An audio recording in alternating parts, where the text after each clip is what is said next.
नमस्कार दोस्तों, बर्डिंग टिप्स में आपका स्वागत है। इस वीडियो में हम बात कर रहे हैं, एक सुझाव देना चाहते हैं सबको। ले सकते हो तो ले लेना, नहीं लोगे तो फिर मेरा कोई प्रॉब्लम, मुझे इससे कोई घाटा नहीं होगा, ठीक ना। अल्टीमेट मेरा काम है, मैं एक सीनियर हूं तो मेरा काम है कि तुम्हें एक बात बताना, जो सच्चाई है वो तुम्हें दिखाना रास्ता।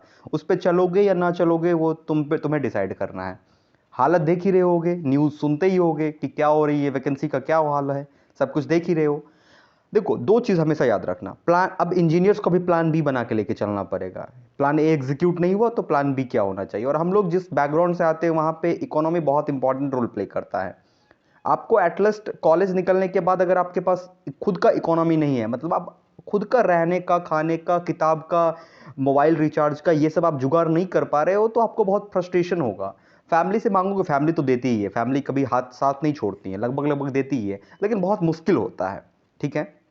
तो अब क्या करना है, क्या करना ये है कि अपने आप को प्रिपेयर करो जिस चीज़ का तुम एग्जाम का प्रिपरेशन कर रहे हो। लाइक अगर तुम इंजीनियरिंग में रहना चाहते हो, कंप्लीट इंजीनियरिंग में रहना चाहते हो, तो तुम्हें अपने गेट के एग्जाम पे बहुत ज़्यादा फोकस करना पड़ेगा। अभी जो इस बार का जो गेट एग्जाम हुआ है, बहुत सारे थर्ड ईयर के स्टूडेंट और फाइनल ईयर के स्टूडेंट से मेरी बात होती है, तो वो बताता है भैया नहीं उतना अच्छा नहीं गया, पता नहीं। फाइनल ईयर का भी स्टूडेंट बताता है भैया उतना अच्छा गया नहीं, पता अब क्या करना है। लाइक उसके मनोवृत्ति को देखो, गेट एग्जाम को लेके ही सिर्फ चला था, गेट एग्जाम में नहीं अच्छा रैंक आ पाया, तो वो अब क्या करेगा, उसको समझ में ही नहीं आ रहा है। तो मैं तुम्हें यही कहूंगा कि अगर तुमने गेट को प्रायोरिटाइज किया है तो बाय हुक्स एंड क्रूक किसी भी तरीके से तुम्हारा टारगेट होना चाहिए कि गेट में एक सिक्योर्ड रैंक आ जाए, ताकि मैं किसी स्टेट कॉलेज में, किसी एनआईटी में, किसी आईआईटी में, कहीं पे भी मैं एमटेक में एट लास्ट इनरोल हो जाऊं। कोर ब्रांच के लिए मैं बात कर रहा हूं, सिविल इलेक्ट्रिकल, बेसिकली सिविल का ज़्यादा, सिविल के बच्चों के लिए ज़्यादा इंपॉर्टेंट है।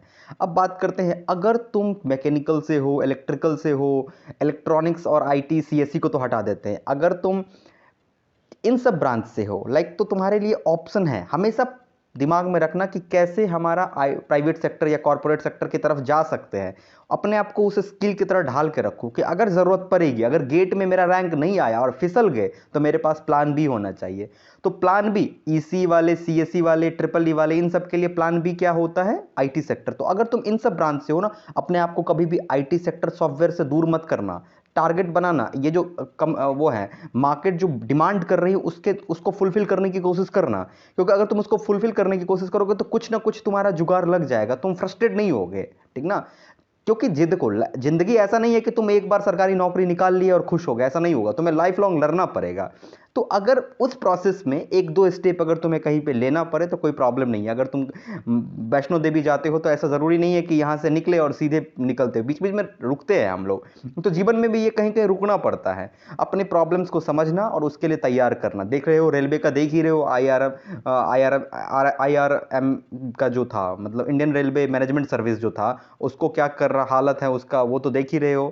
किसी से छुपा हुआ नहीं है, मैं इस पे बात नहीं करना चाहता हूं। तो B focus, be specific in one thing. एक चीज पे फोकस करेंगे, ऐसा नहीं कि हम सब कुछ कर रहे हैं।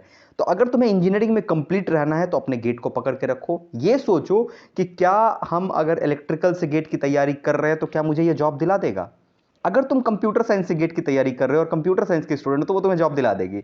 अगर तुम सिविल से हो और गेट की तैयारी कर रहे हो तो तुम्हें पीएसयू तो मिलना मुश्किल है तुरंत, अगर पीएसयू नहीं मिला तो इसलिए साइड बाय साइड अपने स्किल पे काम ध्यान देते रहो और फिर करते रहो। Thank you guys.